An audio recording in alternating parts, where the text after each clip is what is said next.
இப்போ life style அப்படின்னு பார்க்கும்போது south IT and urban life style உங்களுக்கே நல்லா தெரியும். அது ஒரு ப்ராப்பர் சிட்டி, மால், இந்த மாதிரியான லைஃப் ஸ்டைல்ஸ் வந்து அங்கே அதிகம். சரி, நார்த்தை பொறுத்தவரையிலோ அப்படின்னா industrial and upcoming residential zone. ஏன்னா இண்டஸ்ட்ரி வந்துருச்சு, அப்போ இனிமேல் ரெசிடென்ட் வந்தே ஆகணுமே, அதனால அந்த மாதிரி அப்கமிங் ரெசிடென்சியல் ஜோனா கன்வெர்ட் ஆகிட்டு இருக்குது.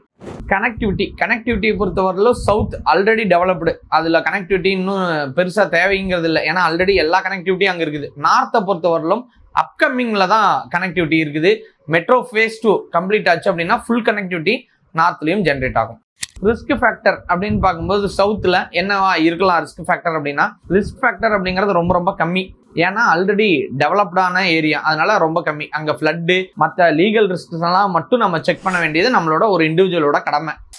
சரி, நார்த்தை பொறுத்தவரையிலும் அப்படின்னா ரிஸ்க் மீடியமாக இருக்கலாம். என்ன அப்படின்னா அப்ரிசியேஷன் எந்தெந்த இடத்துல கரெக்டாக இருக்குதுன்னு நம்ம பார்த்து வாங்கணும், அது இப்போதைக்கு இருக்கிற ஒரு மீடியம் ரிஸ்க். பட் ரிவார்டு அப்படின்னு வரும்போது சவுத்தை விட நார்த்து ரொம்ப ஹை ரிவார்டு வந்து இருக்கும்.